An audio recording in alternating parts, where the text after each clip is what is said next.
Il existe une force silencieuse dans l'univers qui fait que tout se déroule sans effort. Le bambou pousse sans demander la permission. La rivière trouve son chemin même parmi les pierres et la vie continue de s'écouler malgré la résistance humaine. On appelle cela Ziran, le principe taoïste de la naturalité. Mais une question demeure, rarement affrontée. À quel moment avons-nous cessé de suivre le courant pour commencer à forcer la vie à entrer dans des formes qui ne sont pas les nôtres? Voilà la déconnexion moderne, la perte de la spontanéité essentielle. Le taoïsme n'apporte pas de réponse toute faite, mais un miroir. Ziran est ce reflet. L'invitation est simple, se souvenir de ce que c'est qu'être avant de chercher à paraître. La chaîne Solstice est née de ce même élan, celui de créer un espace où la sagesse ancestrale et la psychologie contemporaine se rencontrent dans un langage vivant, accessible et sincère.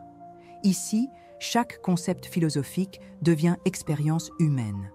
Ziran, littéralement, signifie être ainsi par soi-même. C'est l'état où rien n'a besoin d'être corrigé ou fabriqué, car tout est déjà complet dans sa forme originelle. Dans la tradition taoïste, ce principe représente l'autosuffisance naturelle de l'univers, la manière dont le Tao se manifeste en chaque chose sans interférence.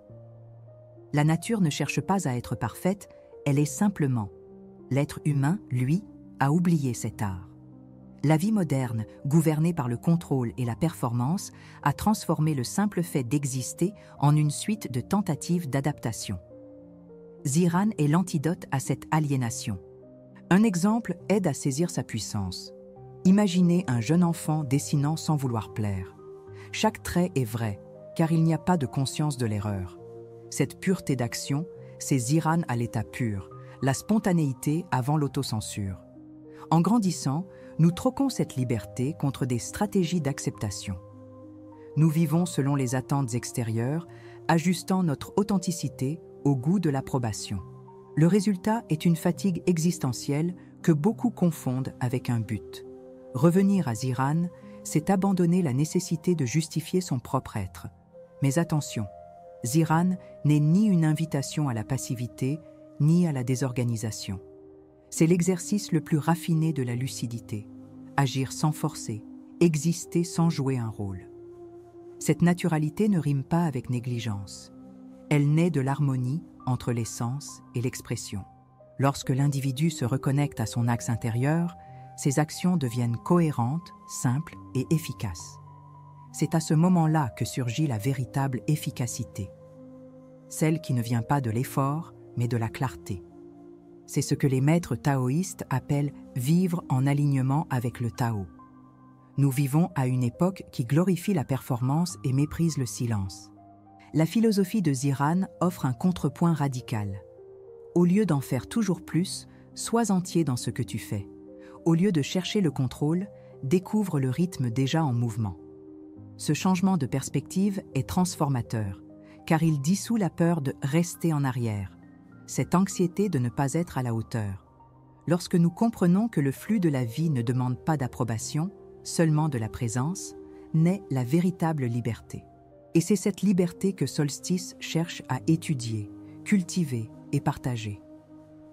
Si ce thème résonne en toi, c'est qu'une part de toi reconnaît l'appel du naturel. Ce n'est pas une idée, c'est un retour.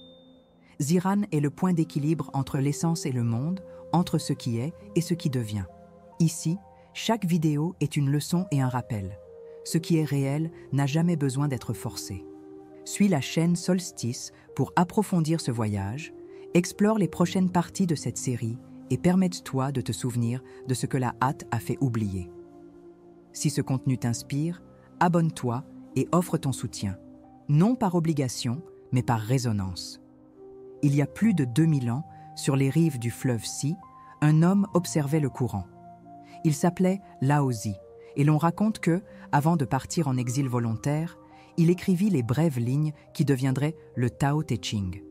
Il voyait l'eau glisser sur les pierres sans résistance et comprenait quelque chose qui échappait à la logique humaine, le pouvoir de ce qui ne force pas. Cette image simple contenait le germe du Ziran, la naturalité dans sa forme la plus pure. Le fleuve ne discutait pas avec ses rives, il suivait simplement son cours. ce geste silencieux devint la métaphore vivante de la manière taoïste d'exister. Ce que Laozi contemplait n'était pas un phénomène naturel isolé, mais la leçon même de la vie en mouvement. Au fil des siècles, l'idée de Ziran traversa empire, école et tradition. Mais ce fut Zhuangzi qui lui donna corps philosophique et profondeur symbolique. Il racontait des histoires paradoxales, comme celle de l'homme qui rêva qu'il était un papillon et, à son réveil, ne savait plus s'il était un homme rêvant ou un papillon rêvé. Cette ambiguïté n'était pas une énigme, mais une clé. L'être humain n'est pas fixe, il est mouvement. Le Ziran se manifeste lorsque nous cessons d'essayer de définir qui nous sommes et que nous nous permettons simplement d'être ce que le moment appelle. C'est la tension invisible qui traverse le Tao. Être et ne pas être, agir et laisser agir. Le paradoxe est la porte de la compréhension. Cependant, plus la civilisation avançait, plus l'homme s'éloignait de cette naturalité. Dans la Chine ancienne, lorsque les dirigeants cherchaient à contrôler le comportement des gens par des lois et une morale rigide, les sages taoïstes voyaient dans cet effort le symptôme du déséquilibre. Plus il y a d'interdictions, plus le peuple s'appauvrit, disait Laozi. Cette phrase résonne encore aujourd'hui, alors que l'excès de règles internes, de productivité, d'image et de statut nous enferme dans un cycle de contrôle permanent. Ziran ne rejette pas l'ordre, mais propose une autre forme d'équilibre, un ordre qui naît de l'intérieur, non de l'extérieur. Une scène historique illustre cela avec une précision symbolique. Sous la dynastie Han, un maître nommé Yang Xiong refusa une position de prestige à la cour impériale. Interrogé sur sa décision, il répondit « L'honneur m'étouffe plus que la pauvreté ».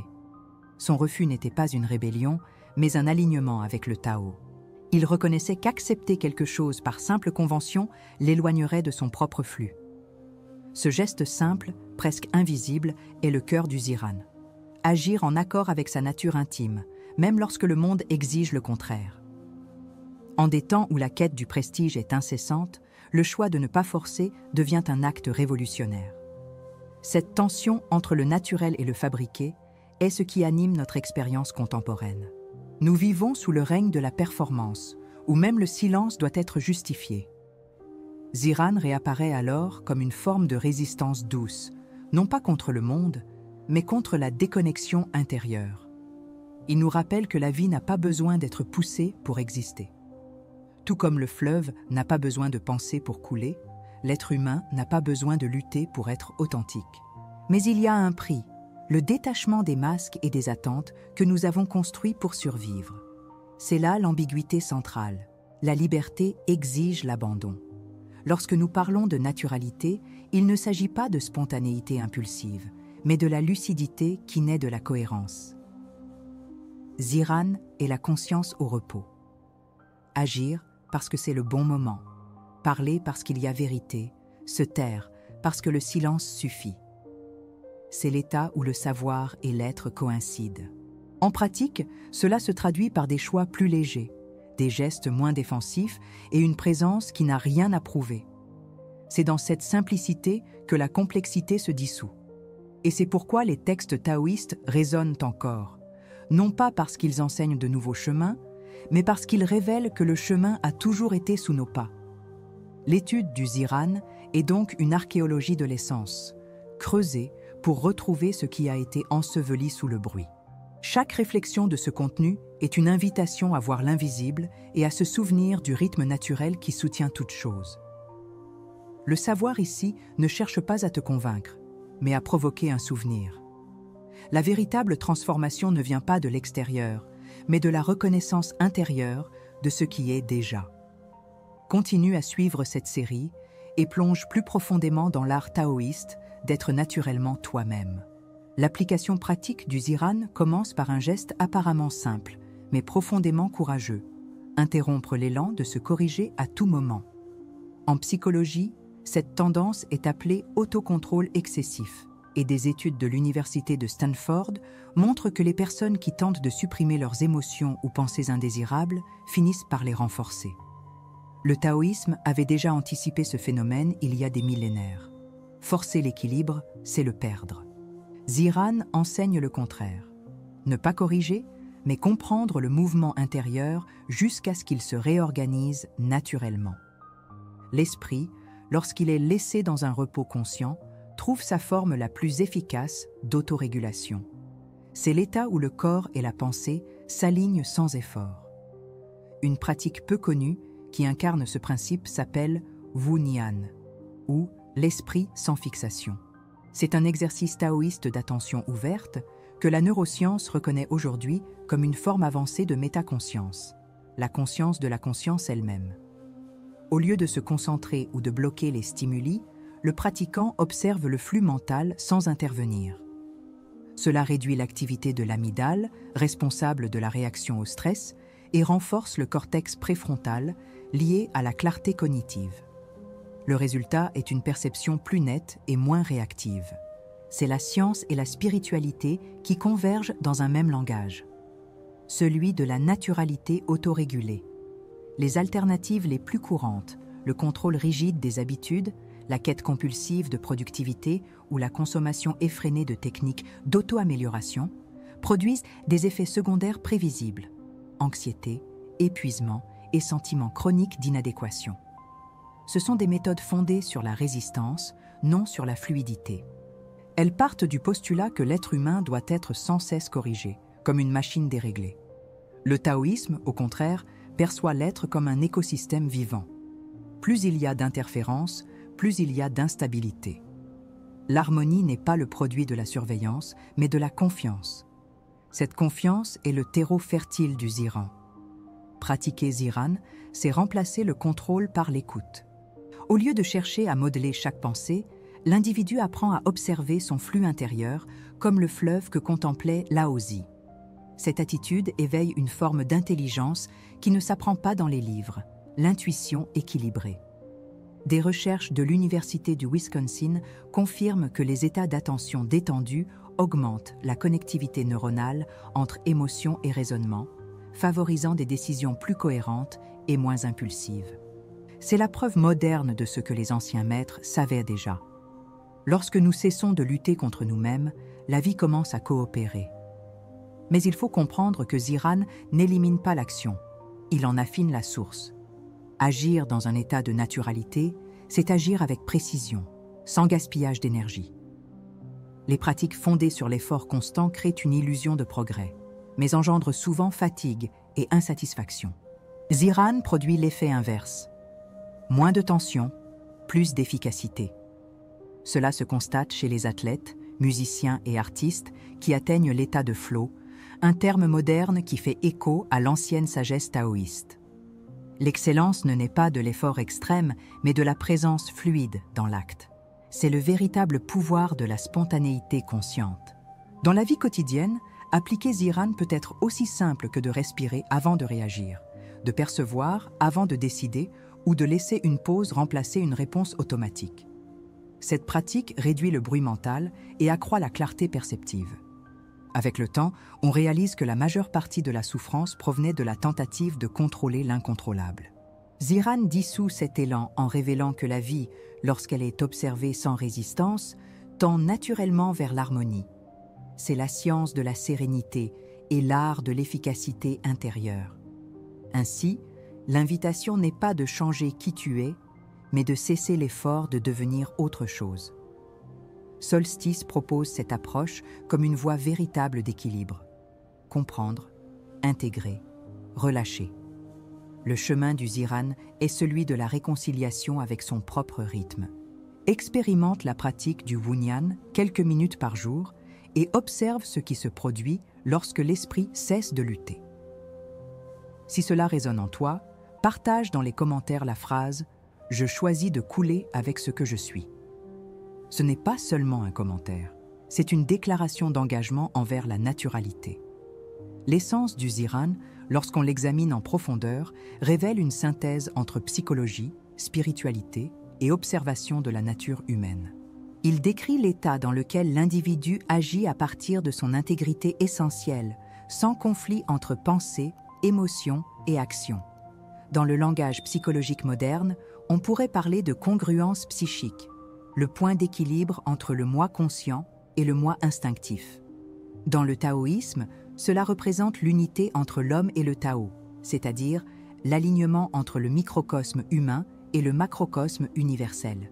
Cette harmonie n'est pas un idéal mystique, mais une condition fonctionnelle de l'esprit éveillé.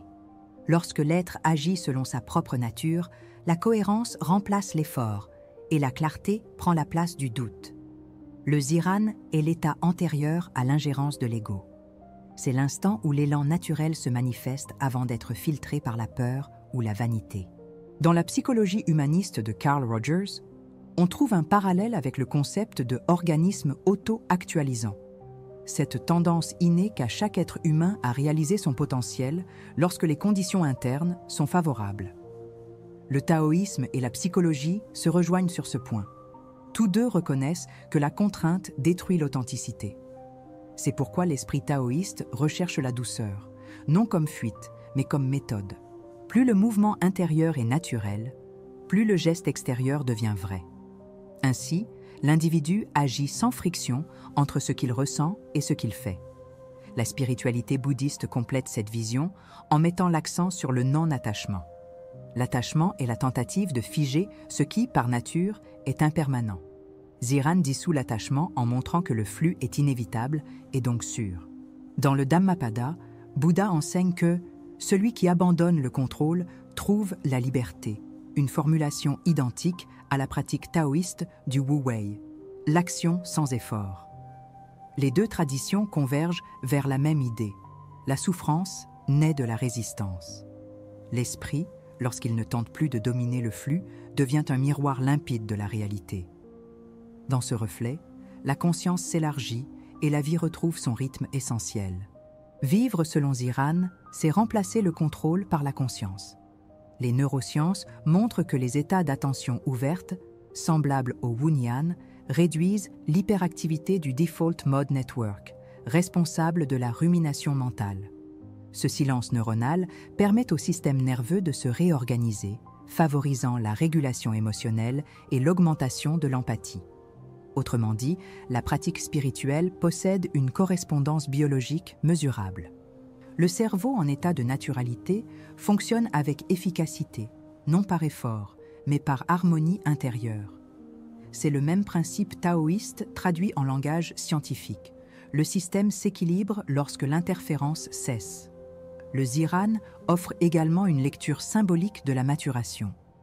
Grandir, dans la perspective taoïste, ce n'est pas accumuler des compétences ou maîtriser les résultats, mais ôter les couches d'artifice jusqu'à ce qu'il ne reste que l'essentiel.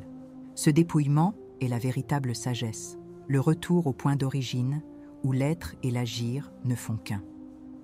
C'est en ce sens que le sage taoïste semble agir avec légèreté. Il n'a pas choisi la voie la plus facile, mais la plus authentique. La psychologie transpersonnelle nomme cela l'intégration du soi, le moment où le moi cesse d'être le centre pour devenir un canal. Le Ziran, ainsi, n'est pas un état passif, mais l'expression pure du dynamisme intérieur. Le Ziran se manifeste comme une authenticité sans effort. Quand l'individu est en harmonie avec lui-même, sa présence devient cohérente et contagieuse. Il n'a pas besoin de convaincre, seulement d'exister. Cette qualité énergétique, décrite dans le taoïsme comme « deux », la vertu naturelle, est la force invisible qui inspire sans contrainte. La psychologie sociale reconnaît ce phénomène sous le nom de cohérence émotionnelle, la capacité de communiquer la vérité sans artifice. Cette présence éveille la confiance et réorganise l'environnement autour d'elle. Ainsi, la pratique spirituelle devient aussi une pratique sociale, une pédagogie de l'être. La transformation intérieure se reflète alors comme clarté dans le monde extérieur. En dernière analyse, comprendre le Ziran, c'est comprendre l'unité entre nature et conscience. C'est percevoir que l'esprit n'est pas séparé du cosmos, mais son prolongement. Lorsque l'être humain renonce à l'effort de contrôler, il se réconcilie avec le mouvement de l'univers. Cette réconciliation est la base de toute santé mentale et spirituelle.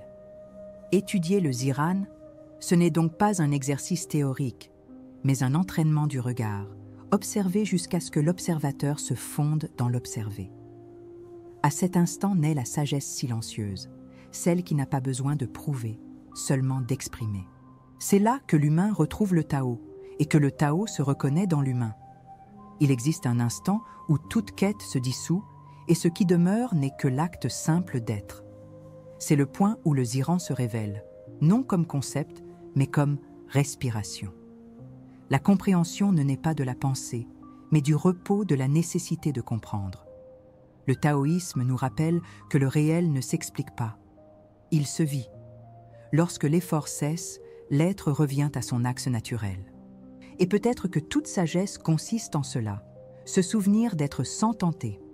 Le fleuve n'apprend pas à couler, et pourtant il ne se trompe jamais de direction. La question est, qu'est-ce qui, en toi, insiste encore à nager contre ton propre courant? Ziran n'est pas un but, mais le retour silencieux à l'origine. Le chemin spirituel, en ce sens, ne pointe pas vers l'extérieur, mais dévoile ce qui était déjà présent. La philosophie taoïste décrit cet état comme Wu Xin, l'esprit dégagé, libre de tout jugement et de toute intention. C'est le moment où le regard cesse de mesurer pour simplement voir. Le bénéfice de cette voie n'est pas la conquête de quelque chose, mais la légèreté de ne plus avoir à conquérir. L'équilibre n'apparaît pas comme un résultat, mais comme un souvenir. Ce que le Ziran enseigne, c'est que rien n'a besoin d'être ajouté. Il suffit de retirer l'excès. La psychologie moderne décrit cet état comme la cohérence entre le système nerveux et l'état émotionnel. Le taoïsme l'appelle unité. Le nom change, mais l'expérience demeure. Le silence intérieur réorganise le monde extérieur. L'esprit, lorsqu'il est en harmonie, reflète la clarté de l'univers. C'est cela, la véritable guérison. Reconnaître que ce que nous appelons problème n'est souvent qu'un mouvement interrompu. Lorsque nous laissons le flux reprendre, le sens réapparaît. La sérénité n'est donc pas l'absence de conflit, mais la confiance dans le processus. Tout se réaligne quand nous cessons de résister. Peut-être que le plus grand enseignement du Ziran est que la vie n'a jamais été contre nous. La souffrance naît de la tentative d'interférer avec ce qui fonctionne déjà par lui-même. Comme un artiste qui corrige un trait parfait, nous perdons la beauté du geste spontané. Le Tao n'exige ni pureté ni dessin, seulement la présence. Et cette présence, lorsqu'elle se prolonge, devient sagesse. C'est là que l'humain devient le véhicule de l'harmonie universelle. En vivant sans résistance, nous devenons l'expression même de l'équilibre que nous cherchons. Dans cet état, tout est suffisant. Aucune conclusion n'est possible quand le sujet est l'infini. Parler du Ziran, c'est comme tenter de dessiner le vent. Il faut le sentir, non l'expliquer. Ce qui demeure, c'est la conscience de l'instant, le regard qui s'ouvre et le corps qui se détend. La philosophie zen appelle cela la non-conclusion, le point où le savoir s'incline devant le mystère. Ce n'est pas une fin, mais une continuité. Chaque pause est un nouveau commencement, et chaque silence est une forme de réponse. La sagesse du Tao réside dans le fait qu'il n'est pas nécessaire de conclure pour comprendre. Alors, je te laisse une question. Si tu cessais maintenant d'essayer d'être quelque chose, que resterait-il? Voilà la méditation essentielle. L'apprentissage ne se trouve pas dans les mots, mais dans l'espace entre eux. Solstice existe pour cet espace, le lieu où le savoir rencontre le sentir. Que chaque réflexion ici serve de rappel. La naturalité est l'état le plus avancé de la conscience. Le bénéfice de comprendre le Ziran est de reconnaître qu'il n'y a rien à corriger, seulement quelque chose à permettre. Et lorsque nous permettons, tout s'ajuste. Si ce contenu a touché quelque chose en toi, partage ton expérience dans les commentaires. Non pour affirmer, mais pour élargir le dialogue silencieux entre les esprits qui cherchent le même centre. Parle de ce qui, en toi, commence à se dissoudre et de ce qui émerge lorsque l'effort s'arrête. Chaque témoignage fait partie de la pratique. Continue d'observer, de respirer, de te souvenir. Le voyage ne s'achève pas ici. Il s'approfondit à chaque instant de présence. Que Solstice accompagne ton retour au naturel et que le naturel te rappelle ce que tu as toujours été.